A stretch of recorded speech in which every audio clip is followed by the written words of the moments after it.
ہمارے بچوں کو ہمارے سامنے لایا جاتا ہے, ہاتھ کڑیاں ان کو لگی ہوتی ہیں, ان کے منہ پہ کالے کپڑے چڑھائے ہوتے ہیں, کیا دیکھتے ہیں, ہمارا خون جل جاتا ہے اس ٹائم.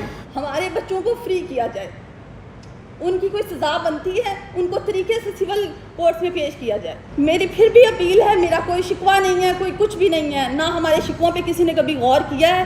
میری اپیل ہی ہے چیف جسٹس صاحب سے بھی, آرمی چیف صاحب سے, ان سب سے, میڈیا والوں سے بھی, کہ کائنڈلی اس کو اٹھائیں گے. اتنا لائٹ ایشو نہیں ہے.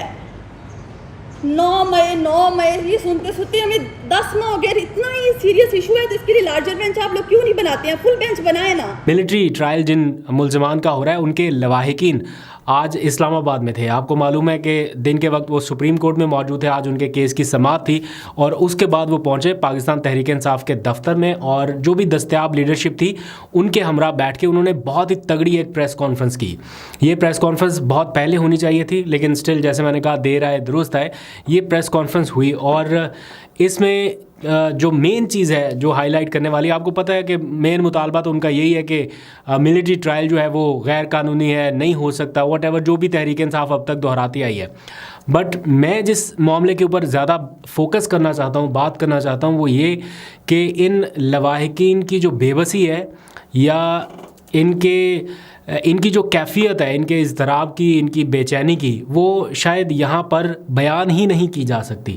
میں کوشش کرتا رہا, بہت دیر تک ہمت جٹاتا رہا کہ میں ان لوگوں سے پریس کانفرنس کے بعد بات چیت کر سکوں یا ان سے کچھ پوچھ سکوں تاکہ ان کی آواز بنی جا سکے, لیکن پاسبل نہیں ہو سکا, کیونکہ ان لوگوں کے جو جذبات ہیں یا جس طرح سے وہ اپنے آپ کو, ہم اندر سے مر گئے, وہ بالکل ان کی کیفیت آلموسٹ ویسی ہے. وہ جب یہ لفظ کہتے ہیں نا کہ ہم نے اپنے پیاروں کو جس حال میں آخری بار دیکھا تھا اور پھر ہم نے یہاں پر دیکھا, تو ہمیں یقین ہی نہیں آ رہا تھا اپنی آنکھوں پہ کہ یہ وہ لوگ ہیں.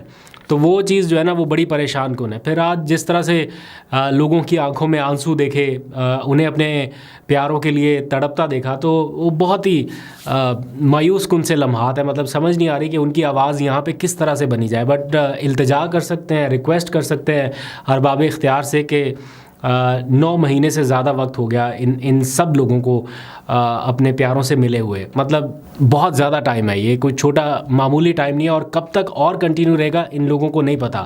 سزائیں کس قدر ہو جائیں, کس نوعیت کی ہو جائیں, یہ لوگ نہیں جانتے. اس کے بعد اپیل میں کہاں پر جانا ہے یہ لوگ نہیں جانتے.